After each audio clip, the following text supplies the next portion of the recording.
சட்டம் போகக்கூடாத இடம் மனுஷனுடைய இருதயம். சட்டம் வெறும் செயலோடு நின்றுது. கடைசியில் செயலில் வெளியில் முடியுது பாருங்கள். அந்த செயலை மட்டும் தான் டீல் பண்ணுது சட்டம். உள்ளே போய் இருதயத்தை மாற்ற முடியாது சட்டம். அதனால தான் நான் நம்புகிறேன், இன்றைக்கு நாம் செய்கிற ஊழியம் ரொம்ப முக்கியம். ஏனென்றால் ஜெயிலில் ஆளுகளை மாற்றிடுறது தான் இந்நேரம் மாற்றிருக்குமே. ஜெயிலில் இன்னும் பெருசு பெருசாக கட்டலாம், பெருசு பெருசாக கட்டி இன்னும் நிறைய பேர் உள்ளே போட்டு ஆளுகளை மாற்றலாம். சட்டம் மாற்றிடணும்னா இன்னும் சட்டம் போட்டுக்கிட்டே இருக்கலாம். சட்டம் போடுறதுக்கு இல்லாட்டிலாம் இருக்கிறாங்க. சட்டம் போட்டு எல்லாம் சரி பண்ணிடலாம், சட்டம் போட்டே சரி பண்ணிடலாம். சட்டம் எல்லாத்தையும் மாற்ற முடியாது. ஏனென்றால் இருதயத்தை மாற்ற முடியாது சட்டம். ஆகவே தான் பாருங்கள், கிறிஸ்தவ பிரசங்கம், கிறிஸ்தவ ஊழியம், கிறிஸ்தவ செய்தி, இந்த சுவிசேஷம் என்கிறது ரொம்ப முக்கியம். சுவிசேஷம் வெறும் மனுஷனுடைய செயலளவில் அவனை மாற்றுறது கிடையாது, அவனுடைய இருதயத்தளவில் அவனை மாற்றக்கூடிய வல்லமை உள்ளதாக இருக்கிறது.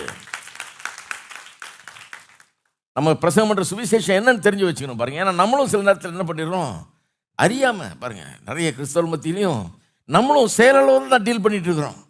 செயலை வச்சு தான் நம்ம காரியங்களை டீல் பண்ணிகிட்டு இருக்கிறோம். ஒரு செயலளவுலன்னா பாருங்கள், ஒரு பிள்ளைய வளர்க்குறதுல பாருங்கள் எப்படி பண்ணுறாங்க. கிறிஸ்தவ குடும்பத்தில் கூட எப்படி பண்ணுறாங்கன்னா ஒன்று, இந்த பாரு இந்த மாதிரி தப்பு பண்ண சரி என்ன போய் சொன்ன எல்லாம் பண்ணினா கர்த்தர் பார்த்துட்டு இருக்கிறார். கர்த்தர் ஒன்று கொடுத்தாருன்னா அடி தாங்க மாட்டேன், நீ கையை ஓடிப்பார், காலை ஓடிச்சிருவார்.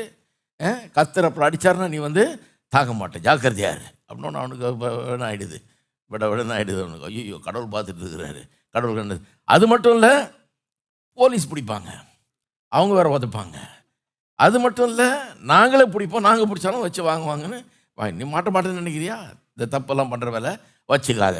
ஏன் அப்படி பண்ணுறோன்னா, அவனை ஒழுக்கத்தில் வளர்க்கணும்னு விரும்புகிறோம். வேறு வழி தெரியாமல் நம்ம என்ன பண்ணுறோம், நம்மளும் என்ன பண்ணுறோம், செயலையே டீல் பண்ணிகிட்ருக்குறோம், செயலை வச்சே பண்ணிகிட்ருக்குறோம் அவன்கிட்ட. ஸோ கடவுளை காட்டி பயமுறுத்துகிறோம், நம்மக்கிட்ட மாட்டுவான், கடவுள்கிட்ட மாட்டுவான், இல்லை போலீஸில் மாட்டுவான் அப்படின்னு பயமுறுத்துகிறோம். ரெண்டாவது, நீ மாட்டினா எவ்வளோ அசிங்கம், ஊருக்கு முன்னால் ஜனங்களுக்கு முன்னால் எவ்வளோ பெரிய அசிங்கம், அவமானம், அதனால் செய்யாத அப்படின்றோம். மூணாவது, இன்னும் அதோட ஜாஸ்தி போய் நீ செஞ்சீன்னா உனக்கே அது ரொம்ப அசிங்கம், உனக்கே உன் மேலே மரியாதை வராது அப்படின்னு அல்டிமேட் ஆகிடுது அவனுக்கு. இவ்வளோ அசிங்கம் தேவையா?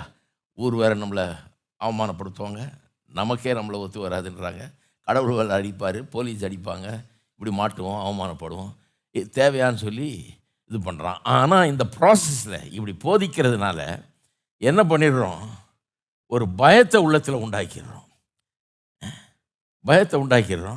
அந்த உள்ளத்தில் இப்போ சந்தோஷம் இருக்க முடியாது, சமாதானம் இருக்க முடியாது, இச்சையடக்கம் இருக்காது, சாந்தம் இருக்காது. இங்கே சொல்லப்பட்டிருக்கிற இந்த காரியங்கள்லாம் இருக்குது பாருங்கள், நீடிய பொறுமை, தயவு, நற்குணம், விசுவாசம், அதெல்லாம் வர முடியாது.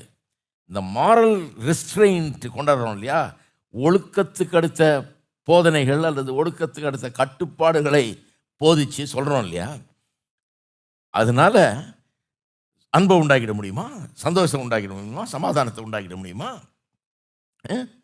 நீடிய பொறுமையை உண்டாக்கிட முடியுமா, தயவை உண்டாக்கிட முடியுமா, நற்குணம், விசுவாசம், சாந்தம், இச்சையடக்கம் இதெல்லாம் தான் உண்டாக்கிட முடியுமா? ஒன்றுத்தையும் உண்டாக்கல. நீங்கள் என்ன உண்டாக்குறீங்க? பயத்தை உண்டாக்குறீங்க. ஹலோ, பயத்தை உண்டாக்குறீங்க, ஒரு நடுக்கத்தை உண்டாக்குறீங்க. இன்னும் கேட்டால் சந்தோஷமே இல்லாமல் பண்ணி விட்டுறீங்க.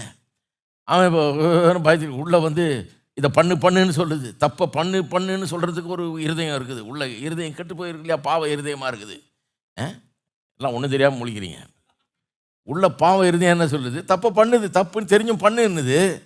ஆனால் இப்படி வீட்டில் எப்படி சொல்லிட்டாங்களே, எங்கள் வீட்டில் அந்த காலத்தில் ரொம்ப கரெக்ட், நீ நேராக நரகம் தான் போக வேண்டாங்க, எதுக்கு எடுத்தாலும் நரகம்னு. ஐயோ ஆண்டவா, இன்னைக்கு தொலைச்சிடாதே ஆண்டவரே, இன்னும் 2 நாள் டைம் கூடும், எல்லாத்தையும் மன்னிப்பு கேட்டு சரியாயிடுறேன்றது தான் நம்முடைய அன்றாட ஜபம். அன்னன்னைக்கு 2 நாள் வாய்தா வாங்குறது. கொஞ்சம் மொண்டமாக வர ஆண்டவரே, சீக்கிரம் இன்றைக்கி தொலைச்சேன், இன்றைக்கி இதெல்லாம் வேறு பண்ணிட்டு வந்துட்டேன், இன்றைக்கி இதெல்லாம் மன்னிப்பு கேட்கல, இன்னும் அலறிட்டு இருப்போம். ஏன்னா நேரம் நரகத்துக்கு தான் போவேன், எல்லாத்துக்கும் நரகம். நகை போட்டால் நரகம், தள்ள பூ வச்சா நரகம், நல்ல புடவை வாங்கி கட்டினா நரகம், ரெட்டை ஜடை போட்டால் நரகம், எல்லாத்துக்கும் நரகம் எல்லாம் எவ்வளோ பேர் இருப்பாங்க பாருங்கள் நரகத்தில். அப்போ அந்த மாதிரி பேக்ரவுண்ட் பாருங்கள், நரகத்தை காட்டியே இது பண்ணாங்க. சினிமா பார்த்தீங்கன்னா நரகம் அப்படின்ட்டாங்க. நான் அந்த பக்கமே போனதே கிடையாது, திரும்பி கூட பார்க்க மாட்டேன், நான் என்னன்னே தெரியாது.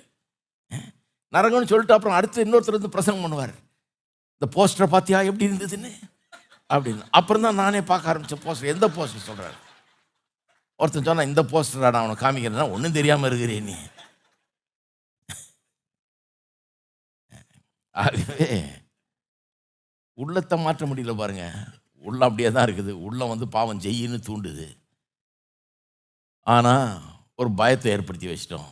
அந்த பயம் ஒன்று தடுத்து நிறுத்திட்டு எவ்வளோ நாள் இது தாங்குன்னு தெரிய முடியாது. எவ்வளோ நாள் பயந்து இருக்க போகிறான். என்றைக்காவது ஒரு நாள் பார்த்துலாம் கை கால் போனாலும் பரவாயில்ல, ஆண்டவர்னா கையை காலை உடச்சிடுவாருன்றாங்க. சரி போனாலும் பரவாயில்ல, இது அனுபவிச்சு தான் வந்துடுவோமே அப்படிங்கிற மாதிரி இறங்கிடுறான். அவனும் இருதயத்தை மாற்ற முடியல பாருங்க. அதனால தான் நம்ம பிரசங்கிக்கிற சுவிசேஷம் அதனுடைய வல்லமை அற்புதமானது. இதுதான் ரியல். இதுதான் மனுஷனை உண்மையாக மாற்ற முடியும். இருதயத்தளவில் மாற்ற முடியும். இருதயத்தளவில் ஒருத்தரை மாற்றிட்டீங்கன்னா செயலில் அது வராது பாருங்க. இந்த கெட்ட காரியங்கள்லாம் செயலில் வராது. இருதயத்தை மாற்றிட்டா